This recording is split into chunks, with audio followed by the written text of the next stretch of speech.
I think you need to turn my camera on for me. me. Oh, sorry.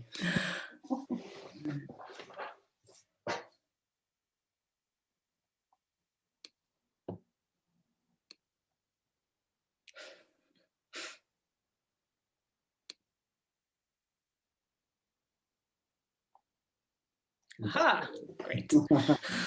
Okay. So, yeah, I'd like to welcome everyone to the book launch this evening, Thinking Like a Climate, the new book from Hannah Knox. When did it come out? It came out in October last year, so a few months ago. Yeah, and of course we'd love to have an in-person launch. No, Someday, such maybe. is life. Someday. I'm just going to do a quick bit of housekeeping and then we'll introduce ourselves. Just so everyone's aware, the video is going to be recorded and we hope to make it available, presuming there's no slip-ups, swear words or what have you. Do say hello in the chat, use the chat to interact with the people that are here. Matt Franklin is from Carbon Co-op is managing the chat, so yeah. There he is, in a wave maybe. Hey! Me and Hannah will be talking. We won't be able to monitor the chat, so we're really sorry if you want to make direct points or what have you. We won't be able to kind of interact with real time. We'll probably be looking at it later, but we will have the discussion and then the Q&A, and that'll be a chance for people to ask their questions. We may try and unmute people, but sometimes it's a little unwieldy, so do put your questions in the Q&A, which is in the bottom bar on Zoom.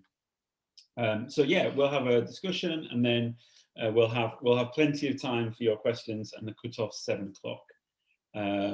I've got a poll to do, which I've reminded myself for this. But do you want to say, would you like to introduce yourself first, Hannah? Yeah, so thanks, Jonathan, for organising this. It's really nice. It's a very diverse audience. I've not spoken to this kind of range of people before, so I'm looking forward to it. So yeah, my name's Hannah Knox. I am an anthropologist. I'm an associate professor of anthropology at UCL, University College London, in London. I live in Manchester, and when I started doing the research that led to this book, I worked at a research centre at the University of Manchester called CRESC, which was the Centre for Research on Sociocultural Change. And I've been at UCL since about 2014. And we'll come on to a bit of background about the book. I should introduce myself. I'm Jonathan. I'm from Carbon Co-op. This is the first kind of book launch interview that we've done, so please be gentle with us.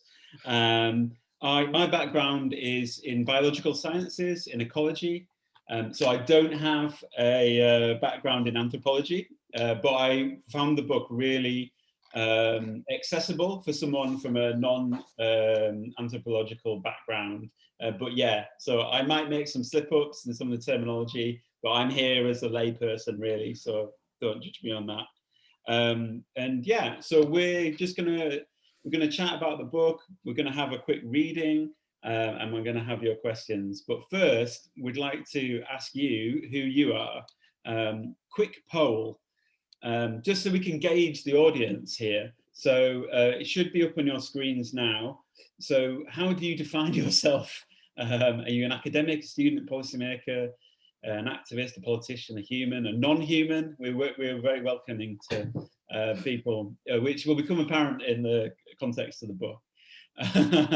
And you can tick more than one if you want to, so don't feel you're limited to one particular definition. Give you a few more seconds and then we'll end the poll. A lot of humans in the room tonight, which is good to hear. Okay, so yeah, so quite a few academics, which is fine, and nearly as many activists, some students, some politicians, some policymakers, no politicians. That's very sad. And where do you live? Because a lot of the book is about Manchester. That's really the setting for the book. So we're interested, most people here, have they come from Manchester or people from outside of Manchester? Everyone's very participatory tonight, which is good. 90% people getting involved. Okay. So they're okay. About a third are from Manchester, another fifth are from Greater Manchester, and about half of people from outside of Manchester. So that gives us a bit of context, because the book's very much about Manchester in its context, but it's applicable to all kinds of contexts, isn't it? So Hannah, would you do us the honour of reading a small segment of the book? I will Give people indeed. a flavour of it. So I'm going to just launch right into a section right from the middle of the book, and then we can talk about the background to this and why this is a relevant section. So, knowing the city's buildings in terms of their carbon emitting properties was, for Jeremy and his colleagues, seen as a crucial step towards being able to manage and govern climate change in the city. One meeting about how to tackle the carbon emissions of the city's buildings began with the chair announcing we need to be smart, or even smarter, about how we approach carbon emissions reductions. The management acronym SMART, referred to here, is used as a set of key performance indicators, the letters standing for specific, measurable, achievable, relevant, and timely, with the ER in smarter standing for evaluate and reevaluate. Joe, the council officer who was leading this meeting, and these are all acronyms at this stage in the point in the book, by the way, stressed two of these terms, pointing out that success in dealing with the emissions from buildings would come from interventions that were measurable and achievable. This observation, however, led to a range of questions and issues. One participant in the meeting, a man in his 50s who'd evidently got expertise in housing but didn't work for the local authority, pointed out that the only target currently in the strategy document was to save 35,000 tonnes of carbon dioxide a year by 2020 through a major programme of retrofitting domestic buildings with energy efficiency and home generation measures. He then asked the officers a series of pointed questions about the numbers. How was this figure arrived at?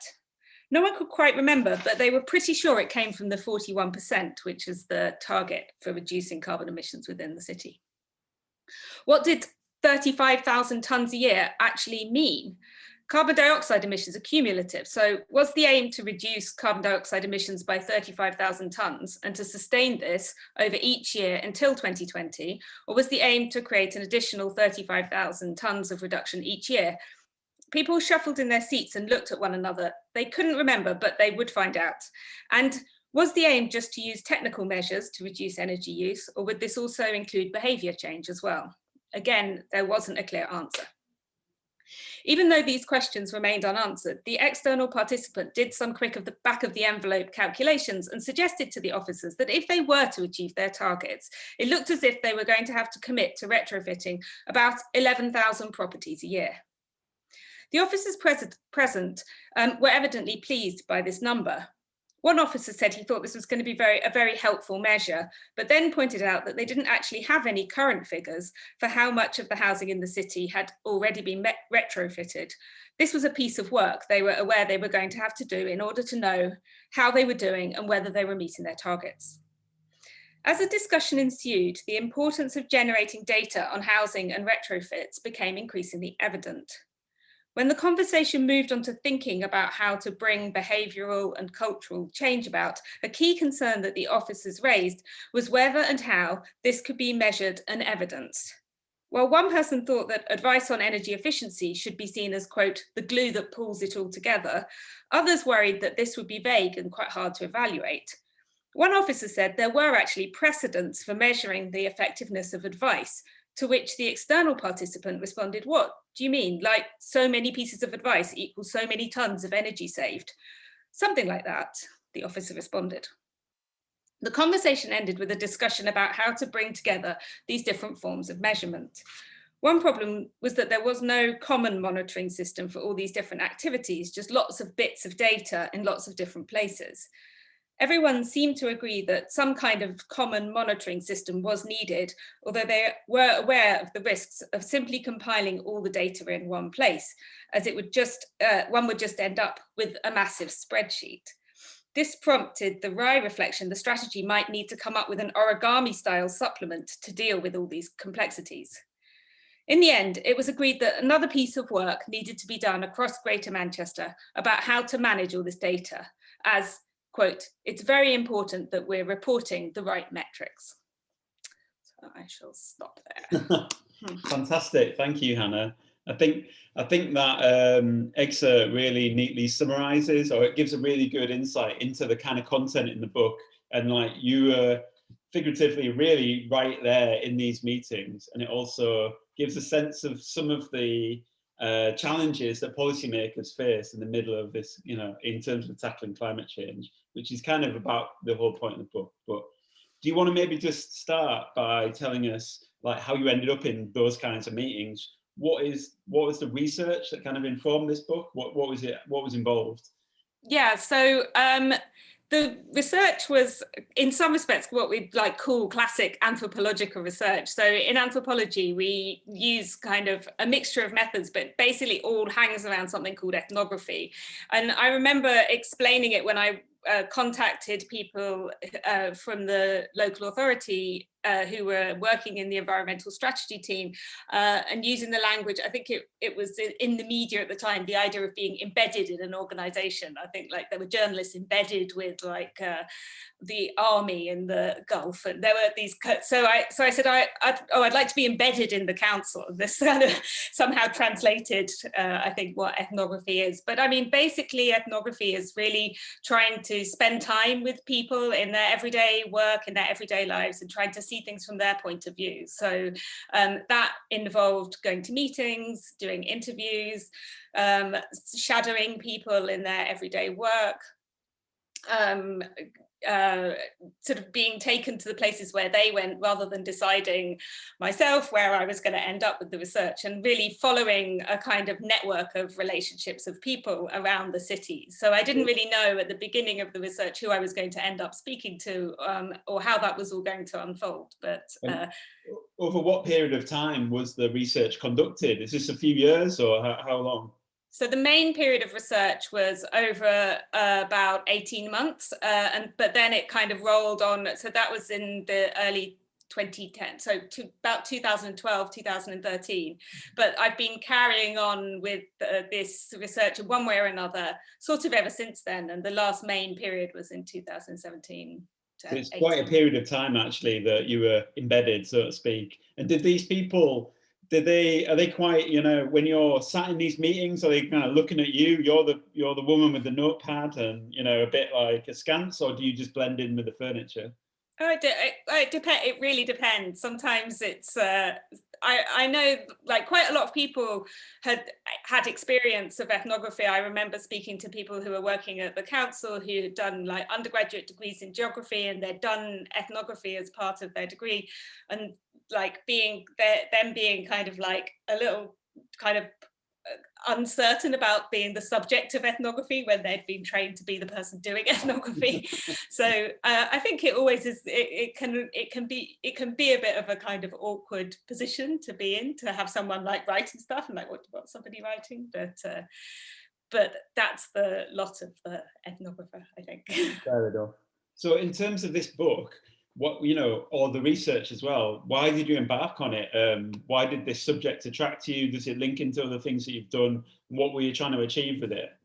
Yeah, so it really came about, first of all, because I'd been doing research. My research wasn't at all on environmental issues, actually, and explicitly, it was more on technology and infrastructure. And I'd been working in Peru, in Latin America, with a colleague looking at doing a research project about road construction. And as part of that project, I'd had loads of conversation with engineers.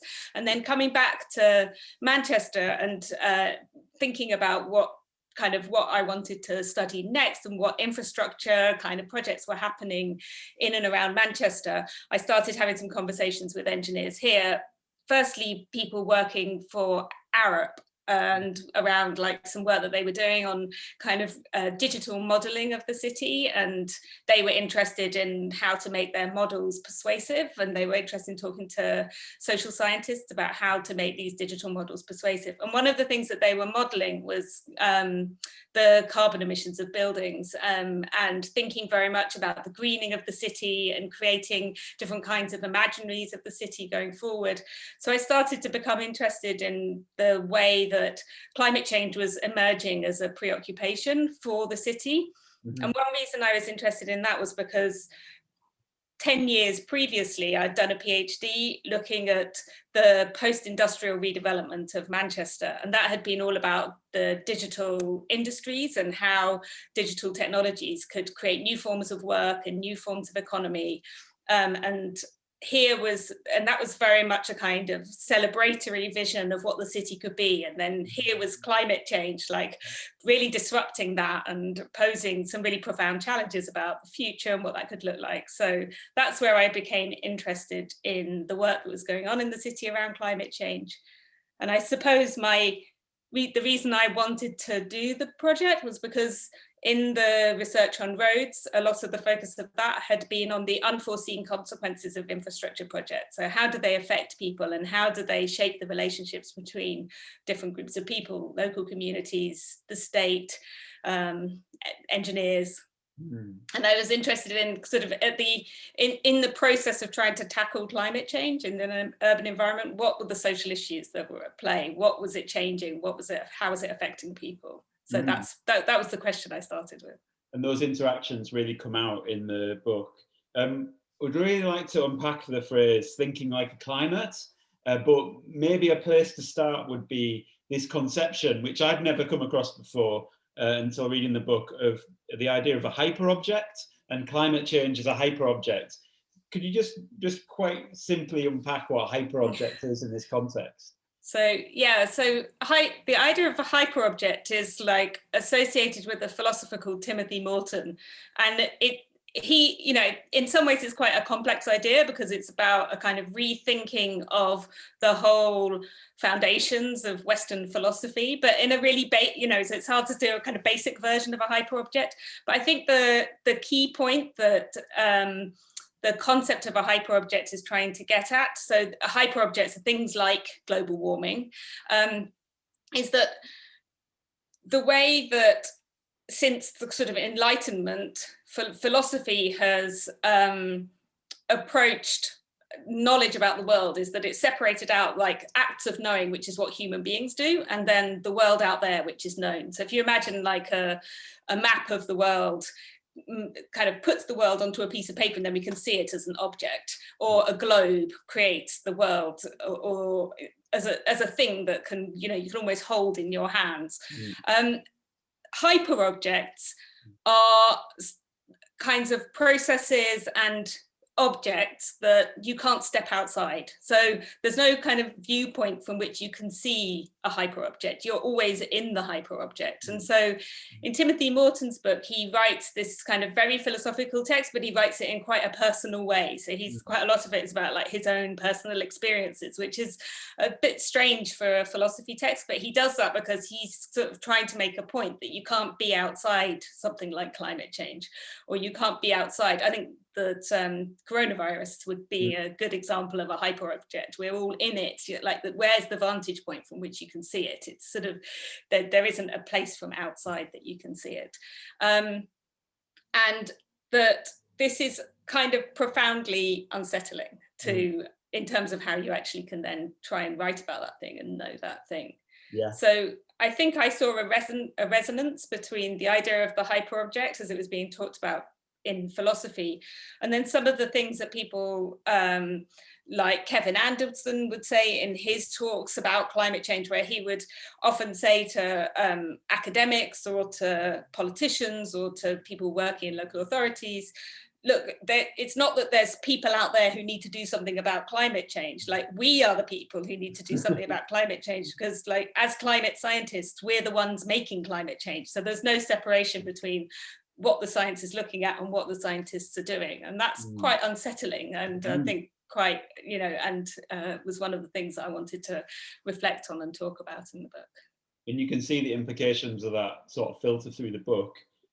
So sort of building on that idea of a hyperobject, like massively complex and in different time, temporal kind of contexts and stuff. Can you expand on or can you build your concept of thinking like a climate? Because I found, I mean, obviously that's the title of the book, but I found that the most kind of enlightening aspect of it. And when you moved on to the other chapters, you kind of expound on that idea throughout. So what is thinking like a climate? What does it mean? Yeah, I mean, so I think what it means, what I'm trying to get at in the book is partly coming from a perspective as an anthropologist. There's quite a lot of people doing an anthropology of climate change, but what they were doing was an ethnographic study of people whose lives were being affected by changing weather patterns, for example, or where there might have been droughts in the agricultural communities that they were working in, and trying to understand how that was affecting their relationships with one another.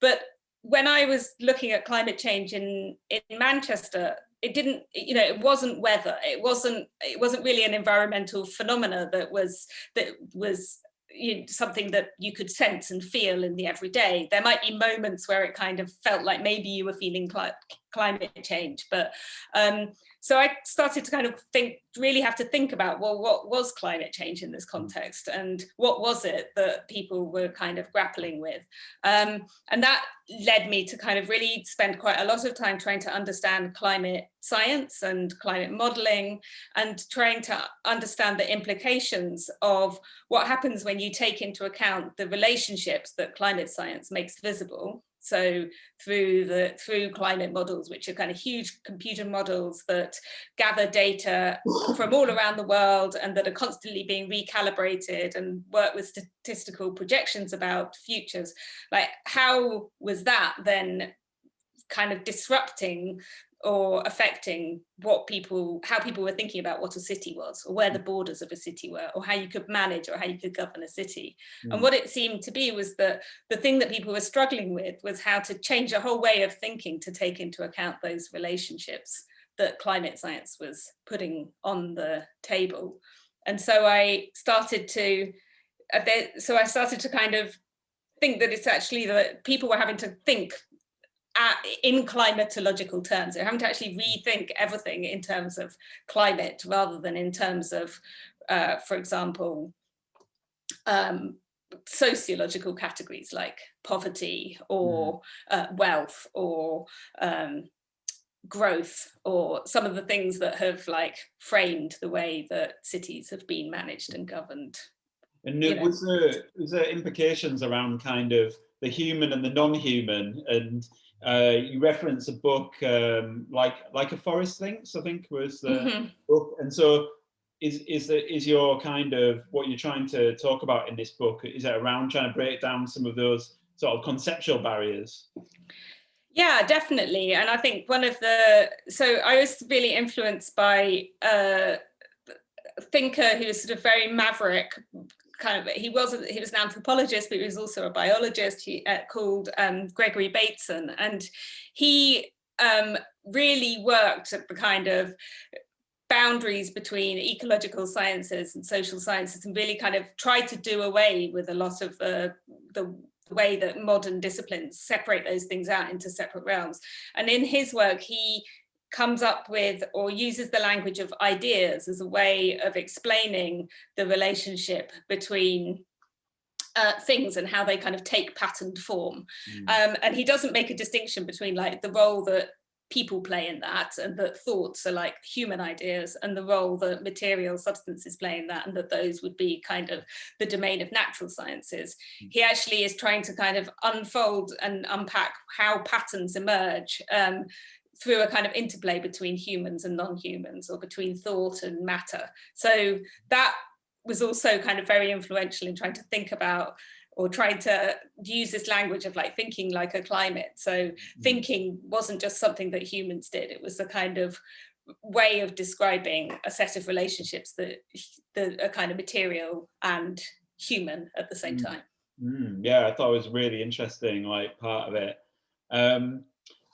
So in the book, you take some areas of what you might call sort of the traditional common language, I guess, of climate change, of science and policymakers, and the way activists and policymakers try and address this wicked problem of climate change and the complicated stuff. And you talk about things like setting targets informed by the science. You talk about carbon footprinting. You talk about modelling. You talk about strategies. These are all, and when you read out the reading at the start, that's taken from one of those strategy meetings where you're talking about footprints and things. And I suppose, what were you wanting to say in terms of the use of those kind of tools and techniques and strategies, and maybe the limitations? Do you want to unpack some of that? Yeah, I mean, I think it's one of the things that I'm kind of sort of influenced again by, as like coming from anthropology, is that one of the things that anthropologists do is they either kind of make things which look really bizarre familiar, so that it's a kind of retelling of something that might look really weird at first, and then kind of domesticating that and showing how actually in its own terms it's not weird, it totally makes sense. So that's the classic kind of anthropological move. Or the reverse, which is to say things which look completely mundane and like generic, maybe, or normal, or unquestioned, actually if we kind of step outside and imagine, sometimes we talk about the idea of like the anthropologist from Mars, like if you just landed in this space, like you'd have to then explain all those things that you wouldn't normally notice because they're just around you. So I think there's a kind of attempt to try to defamiliarize myself and the reader with some of the languages that are maybe unthinkingly used. So I kind of became kind of attuned to particular terms that came up loads. So stakeholders was one kind of term, what's a stakeholder, and why are stakeholders so important, and what's being kind of worked through in the evoking stakeholders. Another one was the idea of critical friends, which I, probably because like the idea of friendship, it's such a like thing about social relations, I was interested in like, well, that's a really fascinating turn of phrase, the idea of a critical friend. It's about having people close but keeping them at a distance, and it's a kind of a way of negotiating political relationships. So I think a lot of what I was trying to do was kind of retell things that might just be glossed over in a way that makes them newly interesting. And did you feel like these kind of traditional strategies, was there limitations to them, or were you just kind of standing back and studying them objectively?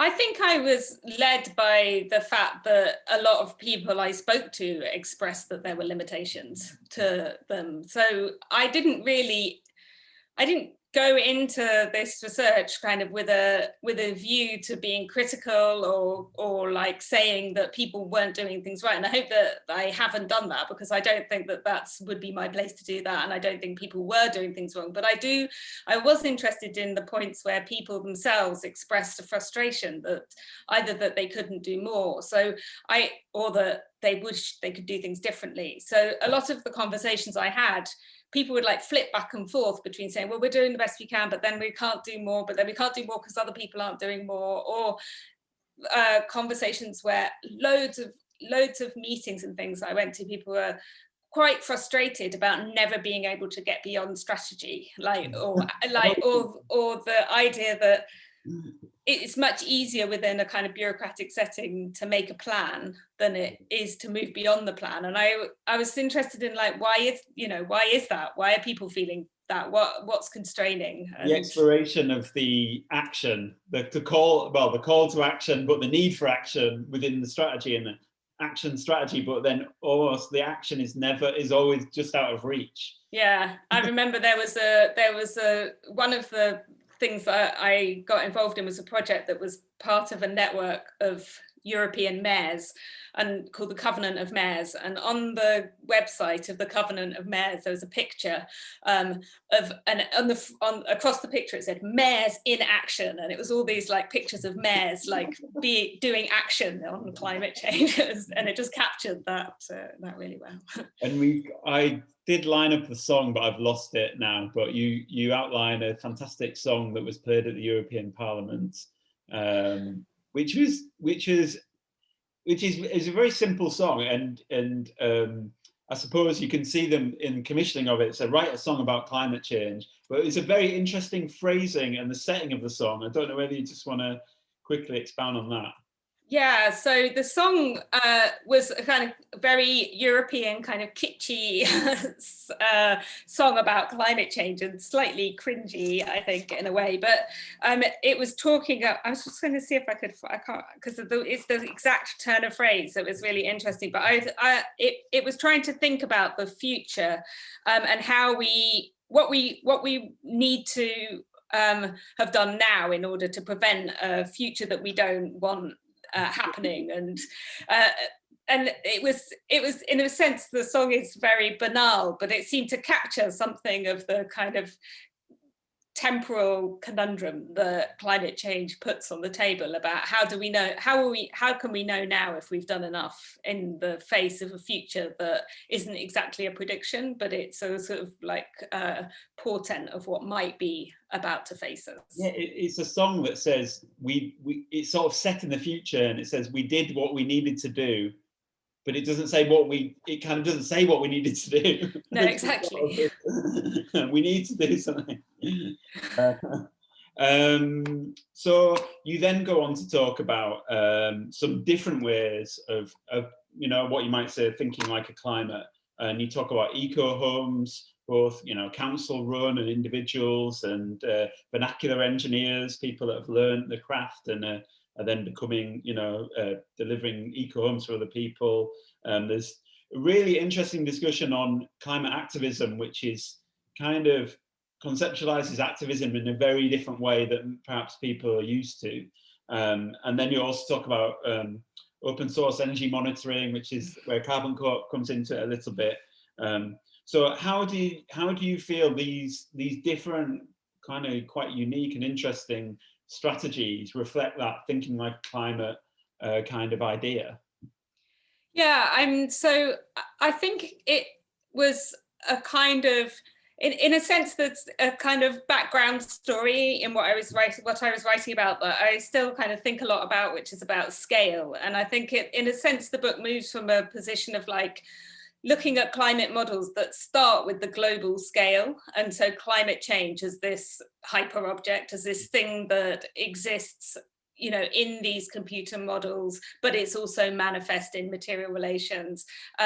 And that being quite difficult to grapple with, in particular places. And that one of the struggles is like, how do you deal with those global processes from the perspective of a particular place? And in a sense, the second half of the book is still interested in material processes and in data, but it kind of reverses it. So it starts from the bottom up, if you like, and looks at what climate change looks like from the perspective of an eco home which is like packed full of ecological technologies that are doing the work of trying to respond to the challenges of climate change. And yeah, so each of those chapters, I suppose, kind of looks at climate change from the perspective of people and processes where I wasn't hearing so much the frustrations that I was hearing in the more bureaucratic settings. There was a more hopeful kind of register and a sense that you could do things, but you had to do them in quite a different way to the way that was framed by these sort of more top-down processes. That was the really fascinating part of the book for me, and it was really interesting to reflect on different actions. And it did feel there's a lot of humor in the book, I like to say, and it's a very serious subject, but a lot of the humor I think is driven from sort of banal situations in the context of this great challenge. And the latter half of the book, there's a lot of hope, I think, and again, in the context of a big challenge and something that's psychologically very worrying for people. And I thought it was really interesting. We're going to wrap up the questions in a second. So if people have questions for Hannah, if you've read the book, if you haven't read the book, bung them in the Q&A, and it'd be great if Matt sorts them out, and we could try and unmute people. We'll try, it doesn't always work. So if you've asked a question and you're up for speaking, let us know. But before that, I just thought that the end of the book is something of a personal reflection. You know, it's professional as an anthropologist, but a personal reflection and on your flying and in your role as an academic and how much travel's involved. So it feels like, and maybe this is a trick of the narrative of the book, but it feels like you're changed through the book, through the process of doing the research and writing the book. Do you feel that is the case, and what did change for you in the writing of this book? Yeah, I think definitely, like, and I think that's not, just a personal thing. I think that a lot of people who, become confronted by the enormity of climate change and become confronted by the complexity of the challenge and what it is, find themselves feeling quite like profoundly affected by that and changed by that. But it may, so in some respects, in a personal level, I felt changed by that. It wasn't that I hadn't thought about it at all before I started doing the book. It just wasn't like a kind of driving central thing that I thought about. But I've also, when I started doing this, it was really marginal as a topic within my discipline of anthropology, and that's kind of perplexing as to why it's been really marginal. In recent years, I think it's become less marginal, but people in anthropology now are writing and thinking a lot about the concept of the Anthropocene, so the entanglements and mixing of human and non-human worlds that and so that takes us into plastic pollution and toxic landscapes, but still not that many people are writing explicitly about climate change, and not that many people are writing about climate change as this thing in the future. And I think there's something about that that I wanted to think about in the conclusion. And I suppose what I ended up writing about in the conclusion was the way that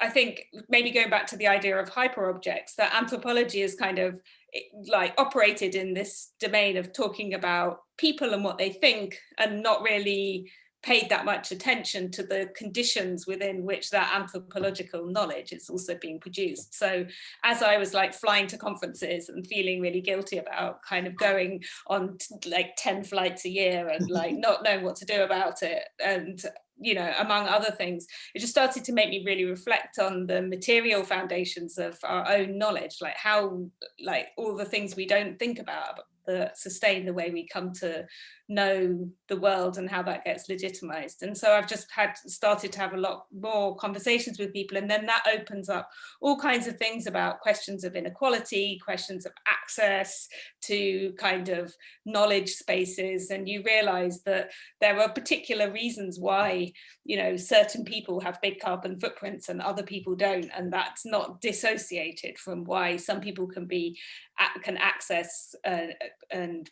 be part of producing legitimized forms of knowledge and other people can't. So those things started to kind of collapse in on each other in quite an interesting way. And I suppose that's where I ended at the end of the book, thinking I can't think about anthropology without thinking about climate change at the same time.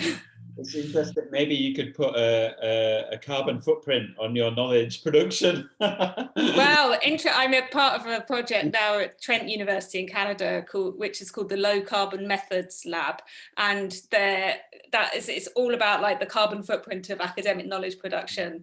And the person who's running it has now set up. She's got a series of Zoom seminars that she's running, but she's it's people in media studies and interdisciplinary kind of areas. But so she's got her a server that she's now set up that's being powered by a solar panel, and this and it's really simultaneously thinking about the methods that we use in social sciences and humanities, but also the infrastructures that sustain those methods. So yeah, interesting. Right, that's great then. Brilliant. Matt, have you been looking at some of the questions? Yeah. So there's a quite good one here from Michael Corin, and I'll try and unmute you as well, Michael, so you can speak if you want. Let me just. So the question you've asked is, were you observing the dynamics between players, i.e. the counsellors, the officers, the consultants, academics and campaigning groups? Thank you. Yes, exactly. So the thing that I guess held together the people who I was talking to in the project was a plan for the city of Manchester called Manchester A Certain Future, which was a kind of climate change strategy plan. And that had a steering group associated with it that included academics and consultants and people from local authority and activists. So it's exactly like, and so I suppose that group was the starting point and was a kind of network that held together who I was speaking to. And I was definitely interested in like the relationship between those different groups of people. So in the chapter that Jonathan mentioned about the kind of activism that you can do in relation to climate change, that was very much about the relationship between activism and bureaucratic institutions, and kind of maybe sort of blurring the boundaries between those, because they're or thinking about how those boundaries become established in practice rather than kind of seeing this as two completely separate worlds. It was a really interesting reflection on activism as policy writing. Which is maybe doesn't fit the traditional image of, you know, tree huggers and tunnel builders as people writing effective policy, but it's a really interesting take on that, I think. Have we got any other questions, Matt? Yep. Let me just. Mark Hudson was asking, does hyperobject give incumbent actors like a perfect excuse to say, oh, that's very complicated, it's too big a problem? So yeah. Well, yeah, it might do, but I don't think the incumbent actors are using the concept of hyperobjects in their work. But so I guess any concept can be reappropriated and used to kind of reinforce people's position within a structure of power. So I'm sure hyperobjects could probably do that work, if that, but I've never heard a policy person or one of the kind of, so, you know, manager at a fossil fuel company use the concept of hyperobjects. But yeah, I mean, there's certainly the idea that it's all too complicated is, you know, could be seen as depoliticizing. And I think obviously that is problematic, and I think I'm trying in the book to show that it's not about it all being too complicated. The complexity comes from a particular set of methodologies and ways of seeing, and there's other ways that you can engage with climate change that maybe are more productive. Because I wondered about the Extinction Rebellion argument of like, it's very simple, just need to get on with it, and there's another way of looking at it, the book, in that way that that reflects the complexity. I don't know. Yeah, I mean, it's there's something to be said for you've just got to get on with it, but that takes me back to where I suppose I started the whole project, which is there's a kind of danger in the hubris of just getting on with it, the kind of who gives the person who says let's just get on with it the right to say that, and who gets kind of sidelined and whose interests or practices or values get trampled over when you've got this sort of let's just get on with it ideal. But you know, at the same time, there's a bit of that is needed when the alternative is also a kind of techno politics, that you might call it, a kind of that you know, I think there's been a lot of critiques, for example, of carbon accounting methods that appear to be very objective, but actually just kind of create problems elsewhere, whilst they look like they're dealing with the problem that they claim that they're dealing with. Mm-hmm. Okay, Matt, I've got another one. Yep. Carla has asked, like during your time sort of researching, what have you found to be the most sort of promising and achievable objectives and projects or actions? Oh, yeah, that's well, I suppose that's really hard to answer in terms of like their impact on climate change, because you know, I wouldn't, you know, I haven't measured the impact of any project, and B, I think that's really complicated and difficult to do. But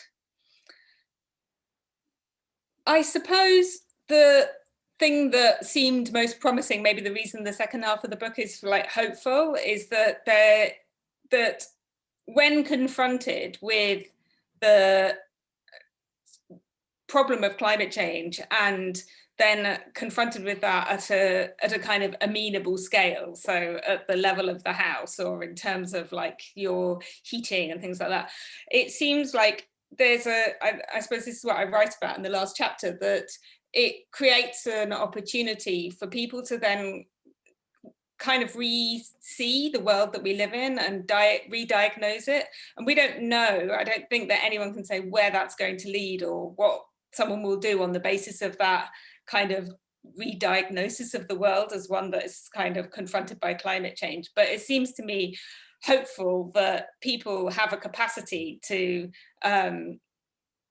come up with all kinds of creative ways of responding to these, you know, data on their heating, or kind of understanding of their houses in new ways, or rethinking their transport. And people are like, in some ways, if we often feel like we're really locked into this system and it's just like just kind of like going to go on this trajectory forever and there's no way out of it. But then at the same time, you see, we've seen it with the like pandemic, that people are also super flexible and like really quickly can change the things that they do and the way that they do them. So so it's not really like one thing that was like the best thing that people did, but the capacity for people to like really kind of be able to respond creatively and to come up with their own ideas and to do it in ways that are consistent with things that they care about seem to me hopeful, and probably where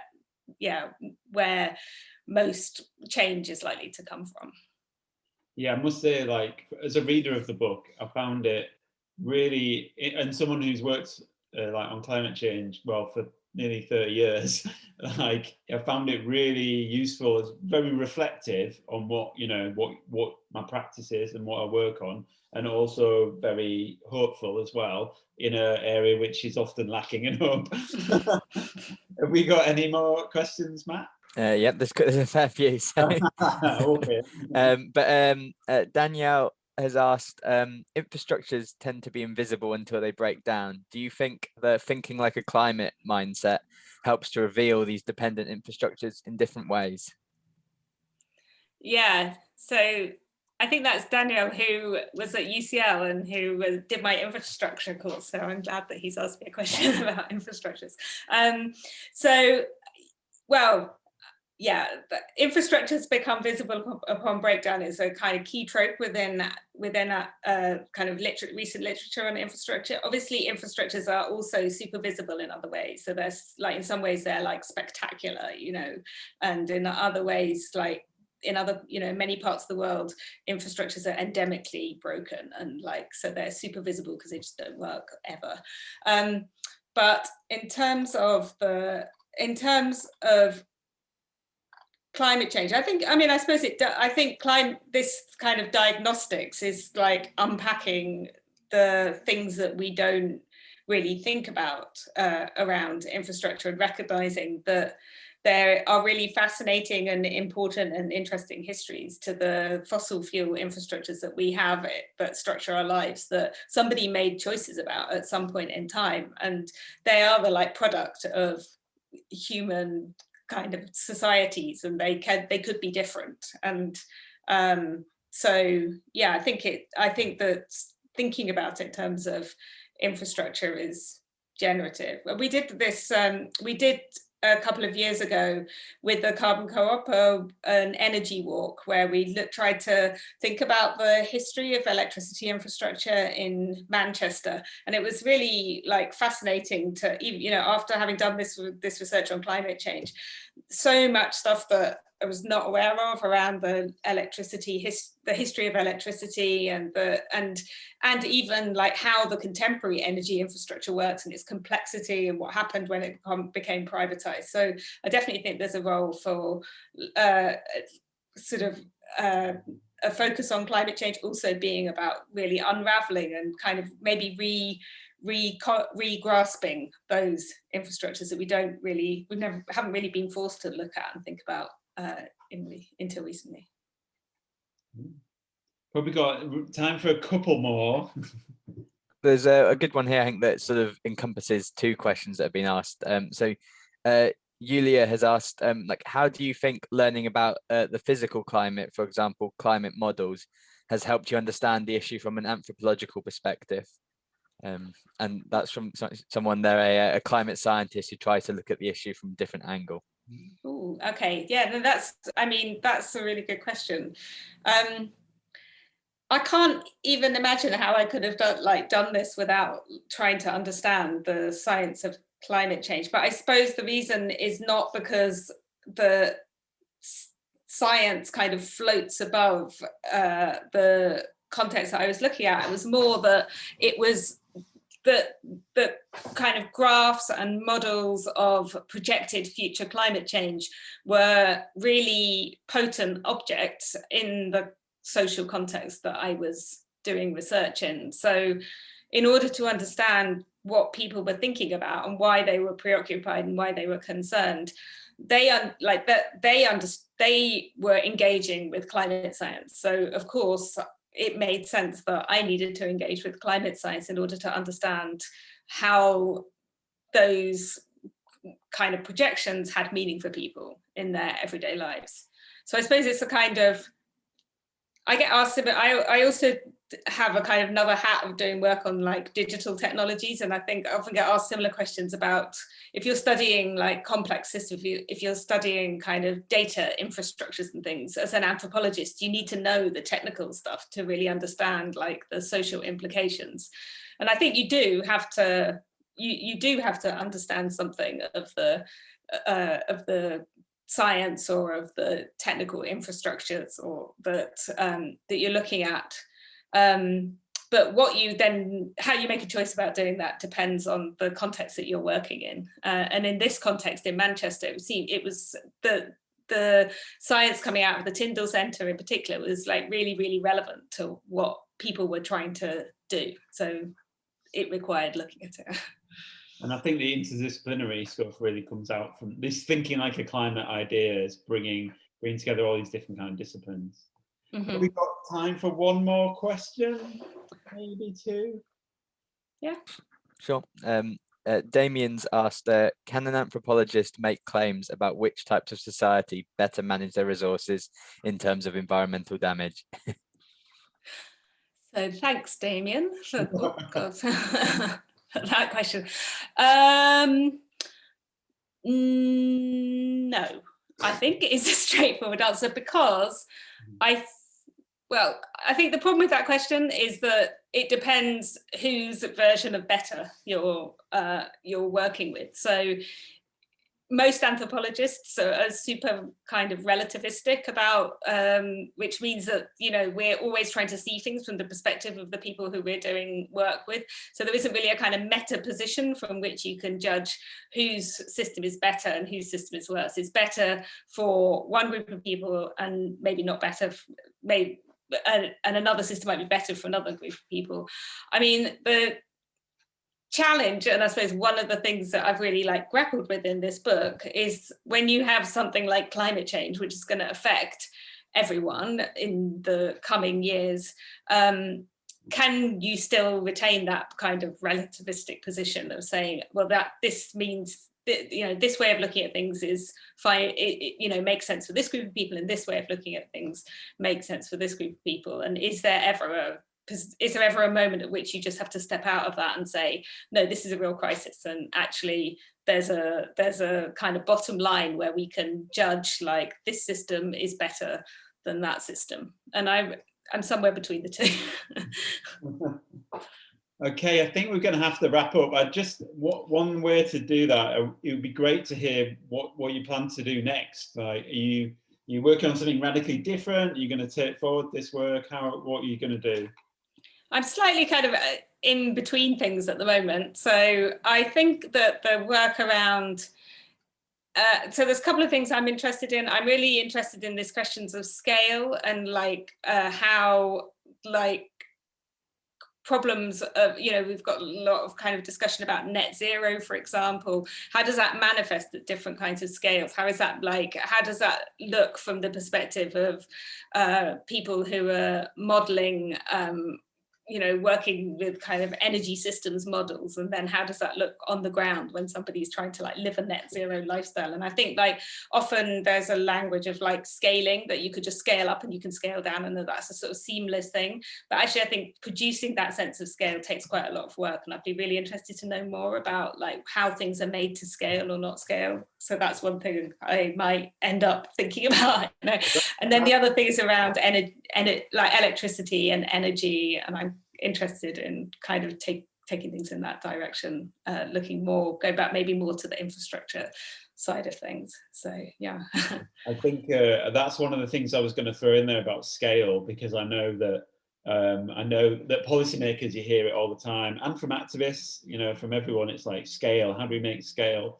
And the kind of the hopeful examples were small scale. So, and obviously, like you say, as your things all around infrastructures. So there's an interesting kind of meeting there. Yeah. So in terms of the book, if people want to get a copy, how do they get one? Are you going to sell them on a street corner, or? There's a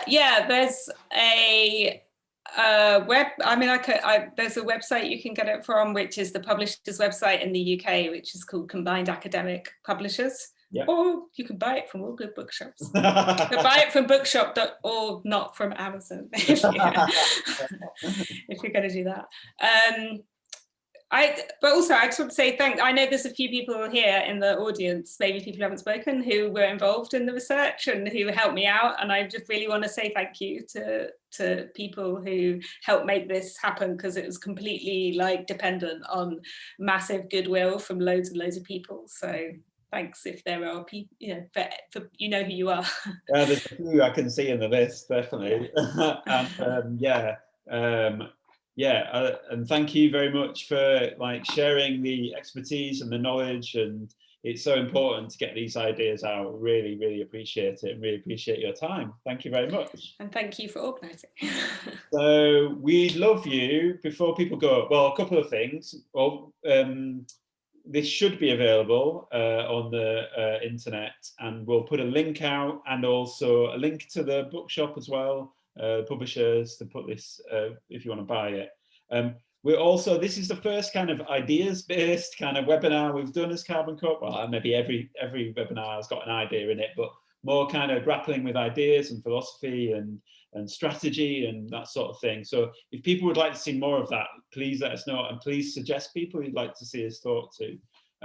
We'd really like some feedback, and what I'm going to do is post in the chat link to a Jamboard. Now I will share the screen, or share my screen. Okay, so this is our feedback Jamboard. I promise you it's fun. Someone's already moved the good, right? So this is just a simple H form. On the left hand side it's good, on the right hand side it's bad. In the middle there's a line 1 to 10, mark on it, out of 10, how was today's session, and recommendations to make it better at the bottom. All you do, hopefully you can see my clicker, click on the sticky note, tell us what you think, and then click save, and then it just appears there on the thing. Don't stop moving the good. Okay, so click in what was good about today's session, what was bad. You've got or what could be better, let's say, and there's a pen there, so you can mark out of 10 somewhere here on the board, like out of 10 how good it was. So yeah, we'll leave this running for like 10 minutes or so. Please add to it, and yeah, any improvements, recommendations, if there's people you'd like to see interviewed, put them in here. So yeah, I just want to say thanks again to Hannah. Thank you very much. Thank you. Thanks to Matt as well, and thanks to everyone who's come. Yeah, really appreciate it. Perfect.